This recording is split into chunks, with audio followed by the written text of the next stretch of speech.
पाठ 3 इस्तीफा। प्रस्तावना। अंग्रेजों के शासन काल में ब्रिटिश अफसरों के द्वारा आम जनता पर किए जाने वाले अमानवीय व्यवहार और क्रूरता से परिचित कराना, इस मनोविज्ञान को प्रकाशित करना ही तत्कालीन आर्थिक विवशताओं और सामाजिक दबाव से जूझता मानव अपने खोए स्वाभिमान को पुनः प्रतिष्ठित करने की अद्भुत क्षमता भी रखता था। यह कहानी गुलाम भारत के एक ऐसे साहसी व्यक्ति की कहानी है जो अपने बड़े परिवार के भरण पोषण के लिए अपने अंग्रेज मालिक की सारी ज्यादतियां सहता था, मगर एक दिन कहते हैं मनुष्य पर उसके नाम का भी असर पड़ता है। परंतु फतेह चंद्र के विषय में यह बात यथार्थ सिद्ध न हो सकी। यदि उन्हें हार चंद कहा जाए तो यह गलत न होगा। दफ्तर में हार, घर में हार, जीवन में उनके लिए चारों ओर निराशाएं ही थी। इस पर तंदुरुस्ती थी अच्छी नहीं। 32 साल की अवस्था में बाल खिचड़ी हो गए थे, आंखों में ज्योति नहीं, हाजमा चौपट, चेहरा पीला, गाल पिचके हुए, कमर झुकी हुई, न दिल में हिम्मत न कलेजे में ताकत। 9 बजे दफ्तर जाते और 6 बजे शाम को लौटकर घर आते। दुनिया में क्या हो रहा है इसकी उन्हें बिल्कुल खबर न थी।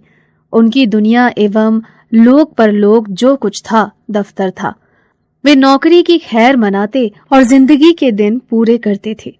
जाड़े के दिन थे, आकाश में कुछ कुछ बादल छाए हुए थे। आज फतेह चंद 5:30 बजे दफ्तर से लौटे तो चिराग जल गए थे। दफ्तर से आकर वह प्रतिदिन की तरह चारपाई पर चुपचाप लेटे ही थे कि बाहर से किसी ने पुकारा। उनकी छोटी लड़की ने जाकर देखा तो मालूम हुआ कि दफ्तर का चपरासी है। फतेह चंद की पत्नी शारदा बोली, क्या काम है? अभी दफ्तर से आए ही हैं और बुलावा भी आ गया। चपरासी ने कहा, कोई बड़ा जरूरी काम है, साहब ने बुलाया है। फतेह चंद की खामोशी टूट गई। उन्होंने सिर उठाकर पूछा, क्या बात है? कुछ नहीं, दफ्तर का चपरासी है। फतेह चंद ने सहम कर कहा, दफ्तर का चपरासी? हाँ, कहता है साहब बुला रहे हैं। कहकर पत्नी एक प्लेट में थोड़ी सी दाल मोठ और सेव ले आई। फतेह चंद ने जल्दी जल्दी दाल मोठ की 2-3 फाकियां लगाई, एक गिलास पानी पिया और बाहर की तरफ दौड़ा। चपरासी ने कहा, बाबूजी, आपने बड़ी देर कर दी, अब जरा लपक कर चलिए, नहीं तो जाते ही डांट पड़ेगी। फतेह चंद ने 2 कदम दौड़ कर कहा, चलेंगे तो भाई आदमी की ही तरह, चाहे साहब डांट लगाएं या दांत दिखाएं, हमसे दौड़ा नहीं जाता। तुम जाओ, मैं आता हूँ। कहकर वे सड़क के किनारे पटरी पर बैठ गए। कमजोरी से शरीर कांप रहा था। बेचारे किसी तरह गिरते पड़ते साहब के बंगले पर पहुंचे। उस समय साहब बंगले में टहल रहे थे। चपरासी को देखते ही आंखें निकाल कर बोले, इतनी देर कहाँ हो गई? चपरासी ने बरामदे की सीढ़ी पर खड़े खड़े कहा, हुजूर, जब वे आए तो मैं दौड़ा चला रहा हूँ। इतने में फतेह चंद भी वहां आ पहुंचे और साहब को सिर झुकाकर सलाम किया। साहब ने कड़क कर कहा, अब तक कहाँ था? फतेह चंद ने सहम कर कहा, हुजूर, अभी अभी तो दफ्तर से गया हूँ। जो ही चपरासी ने आवाज दी, पुनः हाजिर हुआ। चुप रहो, हम कहते हैं कि अपने कान पकड़ो, जब मैंने कोई कसूर किया ही नहीं। चपरासी, इसका कान पकड़ो। चपरासी ने दबी जुबान से कहा, हुजूर, यह भी मेरे साहब हैं, मैं इनका कान कैसे पकड़ सकता हूँ? हम कहते हैं इसका कान पकड़ो, नहीं तो हम तुम्हें हंटर से मारेगा। साहब अब क्रोध को बर्दाश्त न कर सके, हंटर लेकर दौड़े। अभी तक चुपचाप खड़ा चपरासी वहां से भाग खड़ा हुआ। फतेह चंद अभी भी चुपचाप खड़े थे। चपरासी को ना पाकर साहब उनके पास आया और उनके दोनों कान पकड़कर हिलाता हुआ बोला, तुम गुस्ताखी करता है, जाकर ऑफिस से फाइल लाओ। फतेह चंद ने कान सहलाते हुए कहा, कौन सी फाइल? तुम बहरा है, सुनता नहीं, हम फाइल मांगता है। साहब बोला। फतेह चंद ने कान सहलाते हुए कहा, आप कौन सी फाइल मांगते हैं? वही फाइल जो हम मांगता है, वही फाइल लाओ, अभी लाओ, दौड़कर जाओ, दौड़ो। फतेह चंद ने कहा, हुजूर, मुझसे दौड़ा नहीं जाता। ओह, तुम बहुत सुस्त हो गया है, हम तुम्हें दौड़ना सिखाएगा, दौड़ो। पीछे से धक्का देकर। तुम अब भी नहीं दौड़ेगा। यह कहते हुए साहब हंटर दिखाने लगे। फतेह चंद दफ्तर के बाबू होने पर भी मनुष्य ही थे। वे बेतहाशा भागे और फाटक से बाहर निकलकर सड़क पर आ गए। फतेह चंद दफ्तर ना गए, जाकर करते भी क्या। साहब ने फाइल का नाम तो बताया ही नहीं, शायद नशे में भूल गया है। धीरे धीरे घर की ओर चले गए, मगर इस बेइज्जती ने उनके पैरों में बेड़ियां सी डाल दी थी। आज फतेह चंद को अपनी शारीरिक कमजोरी पर जितना दुख हुआ उतना और कभी नहीं। घर पहुंचते ही शारदा ने पूछा, साहब ने किस लिए बुलाया था? बड़ी देर कर दी। फतेह चंद ने चारपाई पर लेटते हुए कहा, उसे नशे की सनक थी और क्या। शैतान ने मुझे गालियां दी, जलील किया। बस यही रट लगाए हुए था कि देर क्यों की। निर्दयी ने चपरासी से मेरा कान पकड़ने के लिए कहा। चपरासी बहुत शरीफ है, उसने साफ कह दिया, हुजूर मुझसे ये काम नहीं होगा। मैंने भले आदमियों की इज्जत उतारने के लिए नौकरी नहीं की है। वो उसी वक्त वहाँ से सलाम करके चला गया। शारदा ने गुस्से में आकर कहा, यही बहादुरी है? तुमने उस साहब को फटकारा क्यों नहीं? फटकारा क्यों नहीं, मैंने भी खूब सुनाई। वो छड़ी लेकर दौड़ा, मैंने भी जूता संभाला। उसने मुझे छड़ियां जमाई, मैंने भी कई जूते लगाए। शारदा ने खुश होकर कहा, सच? इतना सा मुंह हो गया होगा उसका। देख लेना, अब किसी साहब की ये हिम्मत ना होगी कि किसी बाबू को गालियां दे। फतेह चंद ने मुस्कुराकर कहा, अगर वह मुझे गोली मार देता तो फिर तुम लोग कहाँ जाते? जहाँ ईश्वर की मर्जी होती है, आदमी के लिए सबसे बड़ी चीज मान सम्मान है। सम्मान गंवाकर बाल बच्चों की परवरिश नहीं की जाती। तुम उस शैतान को मार कर आए हो तो मैं गर्व से फूले नहीं समा रही हूँ। मार खाकर आते तो शायद मैं तुम्हारी सूरत से घृणा करती। फतेह चंद उसी समय उठकर चल दिए। शारदा पुकारती रही, कहाँ जाते हो? सुनो, कहाँ जाते हो? फतेह चंद दीवाने होकर जोश में घर से निकल पड़े। वे फिर से साहब के बंगले की तरफ जा रहे थे, डरे हुए नहीं बल्कि पक्का इरादा उनके चेहरे से झलक रहा था। उनके पैरों में वह कमजोरी, आंखों में वह बेबसी ना थी। उनकी काया पलट सी हो गई थी। वह कमजोर बदन, पीला मुखड़ा, दुर्बल बदन वाला दफ्तर के बाबू की जगह अब मर्दाना चेहरा, हिम्मत से भरा हुआ और मजबूत मन में दृढ़ संकल्प था। अपमान का बदला अपमान। उस वक्त रात के 9 बजे थे। साहब खाने की मेज पर बैठे हुए थे, मगर फतेह चंद ने आज उनके मेज पर से उठ जाने का इंतजार न किया। वे चिक उठाकर अंदर गए। कमरा प्रकाश से जगमग कर रहा था। जमीन पर कालीन बिछी हुई थी। साहब बहादुर ने उनकी तरफ क्रोध भरी नजरों से देखकर कहा, तुम क्यों आया? बाहर जाओ। अंदर क्यों चला आया?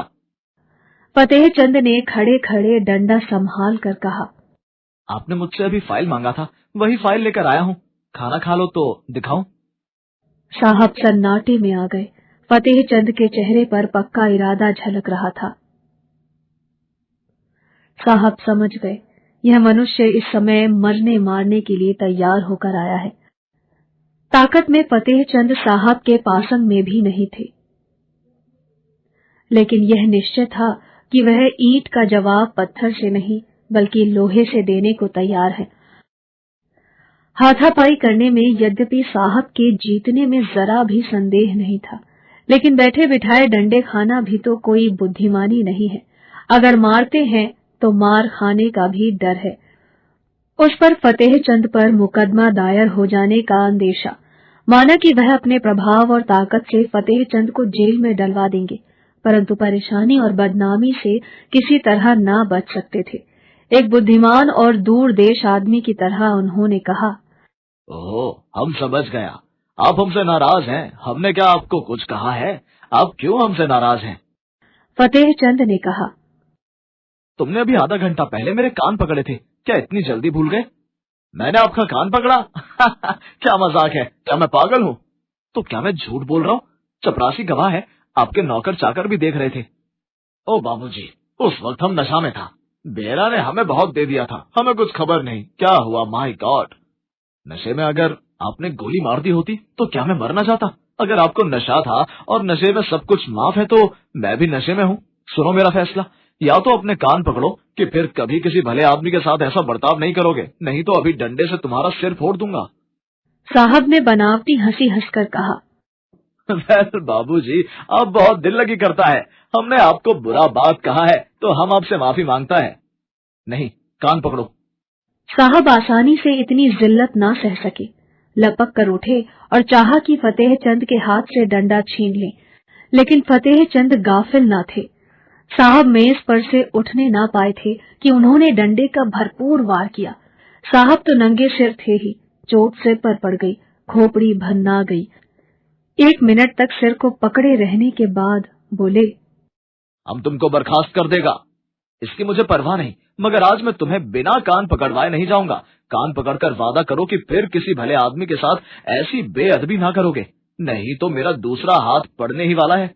यह कहकर फतेह चंद ने फिर से जैसे ही डंडा उठाया, साहब कान पर हाथ रखकर बोले, अब आप खुश हुआ? फिर तो कभी किसी को गाली न दोगे? कभी नहीं। अगर फिर ऐसा किया तो समझ लेना मैं कहीं बहुत दूर नहीं हूँ। हम किसी को ऐसे गाली नहीं देगा। अच्छी बात है, अब मैं जाता हूँ। आज से मैं इस्तीफे में ये लिखकर भेजूंगा कि आपने मुझे गालियां दी, इसलिए मैं नौकरी नहीं करना चाहता, समझ गए? आप इस्तीफा क्यों देता है? हम तो बर्खास्त नहीं करता। अब तुम जैसे कृतज्ञ व्यक्ति की नौकरी नहीं करूंगा। ये कहते हुए फतेह चंद कमरे से बाहर निकले और बड़े इत्मीनान से घर की ओर चल दिए। आज उन्हें सच्ची विजय का अनुभव हुआ। उन्हें आज से पहले कभी ऐसी खुशी प्राप्त न हुई थी। यही उनके जीवन की पहली जीत थी, आजाद भारत की ओर बढ़ता हुआ पहला कदम था। प्रेमचंद, हमने क्या सीखा? दूसरों के जुल्मों को ना सहना, आजादी की सांस लेना, अपने हक के लिए लड़ना। शब्दार्थ: भरण पोषण, पालन करना, मेंटेनेंस, यथार्थ, व्यवस्थित रूप का ज्ञान, एक्नॉलेज, तंदुरुस्ती, सेहत, स्वास्थ्य, हेल्थ, जिल्लत, बेइज्जती, अपमान, इंसल्ट, कसूर, अपराध, गलती, क्राइम, काया पलट, परिवर्तन, चेंजेस, अंदेशा, संभावना, अजम्पशन, बर्खास्त, हटा देना, सस्पेंड, गाफिल, असावधान, इनअटेंटिव, शरीफ, सभ्य, सरल, जेंटल, परवरिश, पालन पोषण, अपब्रिंगिंग, संकल्प, दृढ़ निश्चय, प्रतिज्ञा, इरादा, विचार, रेजोल्यूशन, पासंग, किसी भी तुलना में हीन, लो कंपैरिजन,